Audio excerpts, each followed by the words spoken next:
এই আধুনিক যুগে মানুষ বিশ্বের কাছে নিজেকে পরিচয় করে দিতে কত কিছুই না করে। তেমনি এক ইউটিউবারের গল্প নিয়ে আজ আপনাদের মাঝে হাজির হয়েছি, যে তার ভিডিও বানানোর জন্য পানির গভীরে এক রহস্যময় বাড়ি খুঁজতে যায়, কিন্তু সেখানে গিয়ে সে এমন কিছু সম্মুখীন হয় যেখান থেকে বেঁচে ফেরা একদম অসম্ভব ছিল। সাসপেন্স আর থ্রিলারে ভরা আমাদের আজকের গল্পটা, কথা দিচ্ছি আপনাকে শেষ পর্যন্ত ধরে রাখবে। বলছিলাম 2021 সালে মুক্তিপ্রাপ্ত তার ডিপ হাউস মুভিটির কথা। তো চলুন আর দেরি না করে মূল গল্পে যাওয়া যাক। এই যে কাপলকে দেখছেন, এর মধ্যে ছেলেটার নাম হচ্ছে বেন আর মেয়েটার নাম হচ্ছে টিনা। তারা আমেরিকাতে বাস করে। বিভিন্ন ভৌতিক বা রহস্যময় জায়গায় গিয়ে ভিডিও করে সেটাকে সোশ্যাল মিডিয়ায় আপলোড করাই তাদের কাজ। এর আগে তারা যে ভিডিওগুলো বানিয়েছিল তাতে তেমন ভিউ না আসায় তারা আজ ইউক্রেনের এক ভৌতিক হসপিটালের সন্ধান পেয়ে সেখানে ভিডিও করার জন্য এসেছে। সে ড্রোনের সাহায্যে বাইরে থেকে সে হসপিটালের কিছু শট নিয়ে ড্রোনটা হসপিটালের ভেতরে পাঠিয়ে দেয়। ড্রোনটা ভেতরে ঢুকে গেলে তারাও সেই ড্রোনটাকে অনুসরণ করে হসপিটালের ভেতরে ঢুকে ভিডিও করতে থাকে। তারা যখন ভিডিও করছিল তখন বেন টিনাকে এই হসপিটালের পুরনো ইতিহাসের কথা বলতে থাকে। আর এরকম একটা জায়গায় ভিডিও করতে গেলে সেটা সম্পর্কে আগে ভালো করে জেনে তারপর কিন্তু সেখানে যেতে হয়। তাই বেন আগে থেকে এই হসপিটাল সম্পর্কে জেনে এসেছে। বেন বলে 1970 সালে এই হসপিটালের একজন নার্স 7টা বাচ্চাকে বিষ খাইয়ে হত্যা করেছিল। এরপর ওই নার্সও কিন্তু বেশি দিন বাঁচেনি, সে নিজেই সুসাইড করে মারা যায়। আর তারপর থেকেই ঘটতে থাকে এই হসপিটালের অদ্ভুত সব ঘটনা। এই বিষয়টা নিয়ে সাধারণ জনগণের মধ্যে আতঙ্ক ছড়িয়ে পড়ে। তাই সরকার থেকে এই হসপিটালকে সিল করে দেওয়া হয় যাতে আর কোনো দুর্ঘটনা না ঘটে। আর সেখান থেকে এই হাসপাতালটা একটি ভৌতিক জায়গা হিসেবে পরিচিতি পেয়েছে। টিনা এসব কথা শুনে খুব ভয় পেয়ে যায়, তাই সে দ্রুত হাসপাতালের ভিডিও করে সেখান থেকে বেরিয়ে আসে। এর 3 মাস পর দেখানো হয় যেখানে টিনা একটি বাচ্চাদের মধ্যে পানি দিয়ে তার মধ্যে দম আটকে রাখার প্র্যাকটিস করছিল।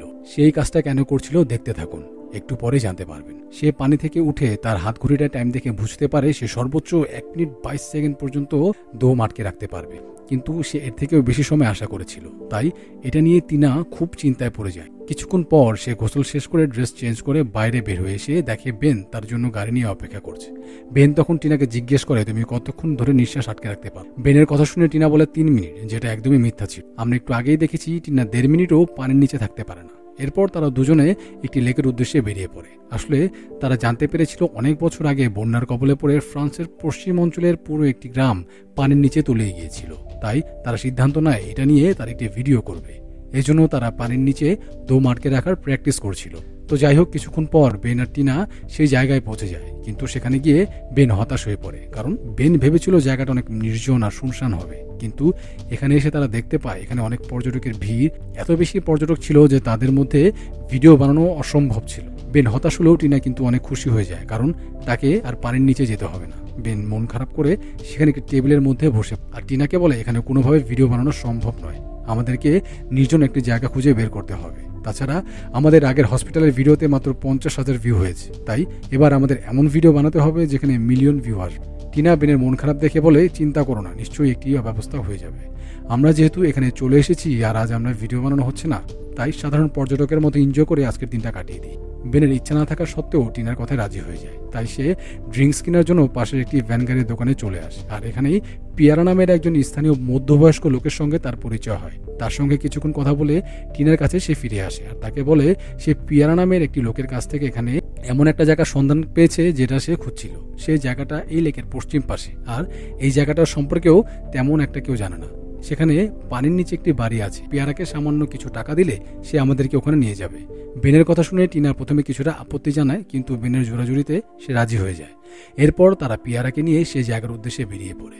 রাস্তায় যেতে যেতে বেন পিয়ারার কাছে থেকে ওই জায়গা সম্পর্কে বিস্তারিত জানতে চায়। তখন পিয়ারা বলে এখন থেকে 50 বছর আগে এই এলাকাটা বারবার বন্যার পানিতে ডুবে যেত, তাই পুরো গ্রামের মানুষের নিরাপত্তার কথা চিন্তা করে সরকার তাদেরকে এখান থেকে সরিয়ে নেয় আর অনেক কৃত্রিমভাবে এই লেকটা তৈরি করা হয়। আজ এই লেকের একটি গোপনীয় জায়গায় তোমাদের নিয়ে যাব, যেটা সম্পর্কে কোনো ম্যাপেও কোনো তথ্য পাবে না। তারা চলতে চলতে একটি জায়গায় এসে গাড়ি থামায় আর জঙ্গলের মধ্যে দিয়ে সামনের দিকে এগিয়ে চলে। জঙ্গলের পথ ধরে কিছুটা হাঁটার পর তারা সেই কাঙ্ক্ষিত লেকের কাছে পৌঁছে যায়। আর এখানে এসে বেন সেই জায়গাটা দেখে খুব বেশি খুশি হয়, কারণ এই জায়গাটা খুব নির্জন, শুনশান এবং জনমানব শূন্য। বেন কিন্তু এতক্ষণ এরকমই একটি জায়গা খুঁজছিল। এখানে এসে বেন আর টিনা তাদের প্রয়োজনীয় জিনিসপত্র যেমন diving suit, oxygen cylinder, drone এসব কিছু রেডি করে পানির নিচে যাওয়ার জন্য প্রস্তুত হয়ে যায়। তখন বেন তাকিয়ে দেখে টিনা খুব চিন্তিত হয়ে পড়েছে। এটা দেখে বেন টিনাকে বলে, আমাদের এই ভিডিওতে মিলিয়ন মিলিয়ন ভিউ আসলে তখন আমি তোমাকে চার্চে গিয়ে জাঁকজমক করে বিয়ে করব। বেনের কথা শুনে টিন খুশি হওয়ার ভাব করে, কিন্তু আমরা তো টিনার চিন্তিত হওয়ার কারণ জানি। টিনা পানির নিচে বেশিক্ষণ দম আটকে রাখতে পারে না। তারা যখন পানির নিচে যাওয়ার জন্য সম্পূর্ণভাবে রেডি হয়ে গিয়েছিল তখন পিয়েরা তাদেরকে বলে, তোমরা যখন ওই বাড়িটিতে যাবে তখন দেখবে সেখানে একটা সিঁড়ি আছে। তখন তোমরা ওই সিঁড়িটা দিয়ে নিচের দিকে নেমে যাবে আর সেখানে গিয়ে ওই বাড়িটা দেখতে পাবে। এরপর তারা 1 ঘন্টার অক্সিজেন নিয়ে পিয়ারার কাছ থেকে বিদায় নিয়ে সে বাড়ির উদ্দেশ্যে বেরিয়ে পড়ে। তারা যখন পানির নিচে দিয়ে যাচ্ছিল তখন বেন তাদের সাউন্ড সিস্টেমগুলো আবার চেক করে নেয়, কারণ এটা ছাড়া তারা এক অপরের সাথে কথা শুনতে পারবে না। একটু সামনে গিয়ে তারা একটা গাড়ি দেখতে পায়। আশ্চর্যজনকভাবে এত বছর পরেও ওই গাড়িটা এখনো একদমই নতুনের মতো ছিল। এটা দেখে টিনার কেমন যেন একটু সন্দেহ হয়। তাই সে বেনকে বললে, বেন তাকে সাহস দেওয়ার জন্য বলে, হয়তো এই লেকের পানিটাতে এমন কিছুই আছে যার জন্য এই গাড়িটা এখনো একদম চকচক করছে। তো যাই হোক, তারা আর একটু সামনের দিকে এগোতেই পিয়ারা যে সিঁড়িটার কথা বলেছিল সেই সিঁড়িটা দেখতে পায় আর তারা সেই সিঁড়িটা অনুসরণ করে সে বাড়িটার কাছে পৌঁছে যায়। তারা বাড়ির মেইন গেটে এসে দেখতে পায় সেখানে মাদার মেলের একটি পুতুল, বেশ কিছু পাখি সহ আরো অনেক জিনিস বাঁধা অবস্থায় ছিল। এটা দেখে তারা কিছুটা অবাক হয়ে যায়। তারপর বেন এই সব কিছু পাত্তা না দিয়ে গেট টপকে বাড়ির ভেতরে ঢুকে পড়ে। কিছু দূর যাওয়ার পর বেন একটি ঘরের সামনে দেখতে পায় যেখানে মন্টেগার নামে একটি শব্দ লেখা ছিল। এরপর তারা বাড়ির ভেতরে যাওয়ার জন্য রাস্তা খুঁজতে থাকে। তখন তারা দেখে বাড়ির দরজা জানালা সবকিছু তালা বন্ধ করা আছে। এটা দেখে টিনা খুব অবাক হয়ে যায়, কারণ বাড়ির মালিক জানতো বাড়িটা ডুবে যাবে। তারপরও সে কেন তালা বন্ধ করে রেখেছে এটা তাদের মাথায় আসে না। এরপরও তারা ঘরের ভিতরে ঢোকার জন্য চেষ্টা চালিয়ে যায়। খুঁজতে খুঁজতে একদম উপরে তার একটি জানালা দেখতে পায়। সেখানে গিয়ে জানালা ধরে টান দিলেই সেটা খুলে যায়, কিন্তু হঠাৎ করে সেখান থেকে একটি বিশাল আকৃতির মাছ বেরিয়ে আসে। এটা দেখে তারা খুব ভয় পেয়ে যায়, কিন্তু মাছটা তাদের কিছু না বলে সেখান থেকে চলে যায়। বেন আর টিনা দেরি না করে সেই জানালা দিয়ে বাড়ির মধ্যে প্রবেশ করে। আর এই বাড়ির মধ্যে গিয়ে তো তারা একদমই অবাক হয়ে যায়, কারণ এই বাড়ির আসবাবপত্রগুলো একদমই ওই গাড়ির মতোই নতুন ছিল। সেগুলো দেখে মনে হচ্ছিল না যে 50 বছর ধরে এগুলো এখানে পড়ে আছে। তখন হঠাৎ করে একটি পুতুল ভেসে আসে। পুতুলটা দেখে টিনা খুব ভয় পেয়ে যায়।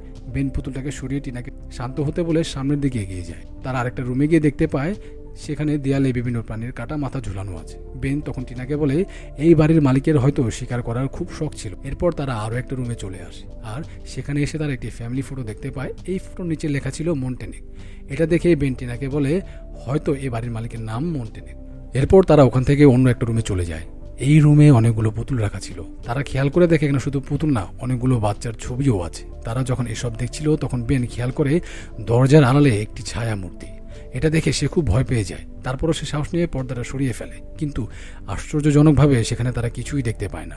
তখনই তাদের ড্রোনে সমস্যা দেখা দেয়। বেন কিছুক্ষণ চেষ্টা করে সেটা আবার ঠিক করে নেয়। এরপর তারা ওই বাড়ির নিচতলায় মেন দরজার কাছে চলে আসে।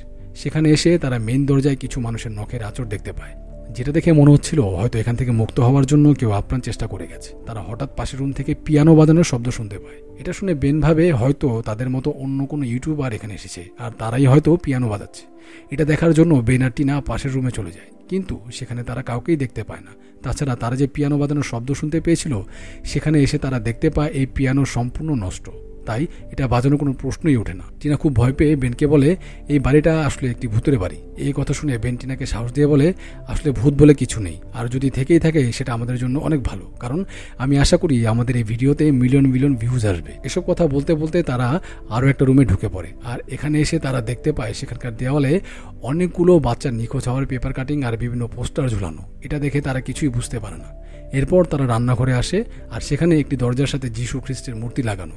একটু খেয়াল করে তারা বুঝতে পারে এই দরজার পিছনে কোনো সিক্রেট রুম আছে। তাই তারা মূর্তিটাকে সরিয়ে দিয়ে বুঝতে পারে তারা যেটা ধারণা করেছিল সেটাই ঠিক। এরপর তারা ওই রুমে প্রবেশ করে অনেকগুলো পুরনো দিনের ক্যামেরা ও ভিডিও তৈরি করার যন্ত্রপাতিও খুঁজে পায়। এগুলার পেছনে যে কী রহস্য থাকতে পারে সেটা তারা এখনও বুঝতে পারে নাই। এরপর তারা আরও কিছুটা সামনে এগিয়ে যায় আর এখানে এসে তারা যেটা দেখতে পায় সেটা দেখার জন্য তারা একদমই প্রস্তুত ছিল না। তারা দেখে 2টা মানুষের লাশ শিকল দিয়ে বেঁধে ঝুলিয়ে রাখা হয়েছিল আর এই লাশগুলো মুখে মাস্ক পরানো ছিল। এটা কিন্তু সাধারণ কোনো মাস্ক না। এই মাস্কটা মধ্যযুগীদের উপর টর্চার করার ইচ্ছা থাকতেও তাদেরকে পরিয়ে দেওয়া হতো। তাছাড়া লাশগুলো একদম অক্ষত অবস্থায় ছিল। এত বছর ধরে এখানে থাকলে লাশগুলো পচে কঙ্কাল হয়ে যাওয়ার কথা। এটা না হয়ে লাশগুলো অক্ষত অবস্থায় কিভাবে আছে এটা তাদের মাথায় আসে না। সেখানে ফ্লোরে আরেকটা পেন্টাগ্রাম আঁকা দেখতে পায়, যেটাকে শয়তানের সিম্বল বলা হয়ে থাকে। তারা যখন এসব দেখছিল তখন তাদের পাশে দরজাটা আপনি খুলে যায়। এটা দেখে বেন আর টিনা সেই রুমের মধ্যে প্রবেশ করে। তারা দেখতে পায় মানুষের দেহের বিভিন্ন অঙ্গ প্রত্যঙ্গ কেটে সংরক্ষণ করে রাখা হয়েছে। এটা দেখে বেন এবার সত্যিই ভয় পেয়ে যায়। সেভাবে এখানে আর এক মুহূর্ত তাদের এখানে থাকা ঠিক হবে না, তাই সে টিনাকে নিয়ে সেখান থেকে বের হওয়ার জন্য সেই জানালার কাছে যায়, যেটার মধ্য দিয়ে তারা এই বাড়িটার ভিতরে প্রবেশ করেছিল। কিন্তু তারা সেখানে গিয়ে দেখতে পায় এই জানালাটা সম্পূর্ণ ইট দিয়ে গেঁথে বন্ধ করে দেওয়া হয়েছে। এটা দেখে টিনা ভয় কান্না করতে থাকে। তখন বেন তাকে বুঝিয়ে বলে, আমাদের কাছে আর এইটুকু অক্সিজেন বাকি আছে, আর তাই তুমি যদি এভাবে কান্না করে জোরে জোরে শ্বাস নাও তাহলে এটুকু শেষ হয়ে যাবে। তখন চেক করে দেখে তাদের সিলিন্ডারে আর মাত্র 44% অক্সিজেন বাকি আছে। ঠিক তখনই টিনা বেনের পিছনে তাকিয়ে দেখে একটি মেয়ে তাদের দিকে ছুটে আসছে। এটা দেখে টিনা চিৎকার করে বেনকে সেটাকে জানালে বেন পিছনে ঘুরিয়ে তাকিয়ে কিছুই দেখতে পায় না। এরপর তারা ওখান থেকে বের হওয়ার জন্য রাস্তা খুঁজতে খুঁজতে সে পিয়ানো রুমে আবার চলে আসে। আর সেখানে সে তারা কিছু কাচের জানালা দেখতে পায়, তাই তারা আপ্রাণ চেষ্টা করে যায় সেই জানালা ভাঙার জন্য, কিন্তু কিছুতেই তারা সেই জানালা ভাঙতে পারছিল না। ঠিক তখনই তারা আবারও সেই বিশাল আকৃতির মাছটা দেখতে পায়, যে মাছটা তারা এই বাড়িতে ঢোকার সময় দেখেছিল। বেন ভাবে মাছটাকে অনুসরণ করে হয়তো আমরা বাড়ি থেকে বের হতে পারবো, এই কথা ভেবে তারা মাছটাকে অনুসরণ করতে থাকে। আর সে মাছটাকে অনুসরণ করতে করতে তারা সেই কিচেন রুমের যেখানে লাশ দুটো ঝোলানো ছিল সেখানে পৌঁছে যায়। বেন তখন যিশুর মূর্তির দিকে তাকিয়ে দেখে তার চোখ দুটো খোলা অবস্থায় আছে। এটা দেখে বেন চমকে ওঠে, কারণ তার আগে যখন এখানে এসেছিল তখন যিশুর মূর্তির চোখ দুটো বন্ধ অবস্থায় ছিল। এরপর খোঁজাখুঁজি করতে গিয়ে একটা জানালা দেখতে পায়। এটা দেখে বেনের মনের আশার আলো ফুটে ওঠে, কিন্তু সেখানে গিয়ে দেখতে পায় এই ছোট্ট জানালা দিয়ে মাছগুলো আসা যাওয়া করতে পারলেও একটি মানুষের পক্ষে এখান থেকে বের হওয়া সম্ভব না। টিনা তখন তার পিছন দিকে তাকিয়ে দেখে বেন সেখানে নেই। সে চারদিকে বেনকে খুঁজতে থাকে। খুঁজতে খুঁজতে এক পর্যায়ে দেখে সেই শিকল দিয়ে বাঁধা লাশগুলো দুটো সেখানে নেই। ঠিক সেই সময় একটি অদৃশ্য শক্তি এসে টিনার উপর আক্রমণ করে। টিনা যেন বারবার শিকলগুলোতে আটকে যাচ্ছিল। এরপর সে ওখান থেকে ছাড়িয়ে ওপরের দিকে উঠতে যায়, কিন্তু কোনো এক অজানা শক্তি তাকে বারবার নিচের দিকে টেনে নামায়। এরপর এরকম ধস্তাধস্তির এক পর্যায়ে সে শিকলের একটা হুক টিনার পায়ে গেঁথে যায়। টিনার প্রচন্ড ভয়ে ব্যথায় কাঁদতে থাকে। ঠিক সেই সময় কোথা থেকে যেন বেন তার কাছে চলে আসে। টিনা তখন বেনের কাছে কোথায় গিয়েছিল জানতে চাইলে বেন তাকে বলে সে কোথাও যায়নি, এখানে মাছটাকে খুঁজছিল। এ কথা শুনে টিনা বেশ অবাক হয়ে যায়। তখন সে পাশে তাকিয়ে দেখে সে লাশ দুটো সেভাবেই শিকল দিয়ে সেখানেই বাঁধা আছে। বেন এখানে একটি বোকামি করে সে ওই লাশ দুটোর মুখ থেকে মাছগুলো খুলে ফেলে। আর তখন তারা দেখতে পায় এরা দুজন সেই ছবিতে থাকা মন্টেনেক আর তার স্ত্রী। ঠিক সেই সময় লাশ দুটো হঠাৎ করে জীবন্ত হয়ে ওঠে। এটা দেখে বেন আর টিনা প্রচন্ড ভয় পেয়ে যায়। তখন লাশগুলো তাদেরকে তাড়া করতে শুরু করে। তারা পালিয়ে উপরের তলায় চলে যায়। লাশগুলো তাদের অনুসরণ করে উপরের তলায় চলে আসে আর তাদেরকে ধরে ফেলবে। ঠিক সেই সময় বেন দরজাটা লক করে দেয়। আর সেখান থেকে একটি চিমনি দেখতে পেয়ে বেন সেখান দিয়ে পালানোর পরিকল্পনা করে। তাই তারা দুজনে একে অপরকে খুব শক্ত করে বেঁধে নেয় আর সেখানকার দেওয়াল বেয়ে উপরে উঠতে থাকে। ঠিক সে সময় ঘটে আরেক ঘটনা। সেখানে দেয়ালের উপর অংশ ভেঙে পড়ে আর সেই ভাঙা অংশের সাথে তারা দুজনে নিচে পড়ে যায়। কিন্তু একটু পরেই যখন টিনার জ্ঞান ফিরে তখন সে খেয়াল করে বেন আর তার পাশে নেই। টিনা তখন বেনকে চারদিকে খুঁজতে থাকে। এদিকে বেনের জ্ঞান ফিরে আসলে সে নিজেকে মন্টেনে মেয়ের সারার রুমে দেখতে পায়। বেন তখন টিনার কাছে যাওয়ার জন্য দরজাটা খুলতে যায়, কিন্তু দরজার কাছে গিয়ে দেখে দরজাটা বাইরে থেকেই লক করা। ঠিক সেই সময় বেন সেখানে একটি ছবি দেখতে পায়। ছবিটা ভালো করে খেয়াল করে দেখে এটা পিয়ারার ছবি। আসলে পিয়ারা এই বাড়ির মালিকের মন্টেনের একমাত্র ছেলে। বেন তখন বুঝতে পারে পিয়ারা ইচ্ছা করেই তাদেরকে এখানে নিয়ে এসেছে। এদিকে মন্টেনের স্ত্রী বেনকে খুঁজতে খুঁজতেই সেই রুমে চলে আসে। বেন তাকে দেখতে পেয়ে সেখানে থাকা একটি বেডের নিচে লুকিয়ে পড়ে। মন্টেনের স্ত্রী তাকে চারদিকে খুঁজতে থাকে। সেই সময় বেন সেখানে থেকে পালাতে গেলে আচমকা সারা তার সামনে চলে আসে আর বেনকে ধরে ফেলে। অপরদিকে মন্টেনেক টিনাকে তাড়া করতে থাকে। টিনা তার হাত থেকে পালাতে পালাতে সেই রুমে পৌঁছে যায় যে রুমে বেন ছিল। সেখানে টিনা দেখে বেন সেখানে স্থির হয়ে দাঁড়িয়ে আছে। টিনা তাকে বারবার ডাকে, কিন্তু বেন তার ডাকে সাড়া দেয় না। টিনা তখন বেনের অক্সিজেনের লেভেল চেক করে, সেটা মাত্র 12% আছে। এরপর সে তার নিজের অক্সিজেন লেভেল চেক করে দেখে সেটাতে 8% বাকি আছে। হঠাৎ করে যান্ত্রিক সুরে বেন টিনাকে বলে ওঠে, আজ আমার আগে তুমিই মারা যাবে। আসলে বেন তখন সম্পূর্ণ পজেস্ট হয়ে গিয়েছে।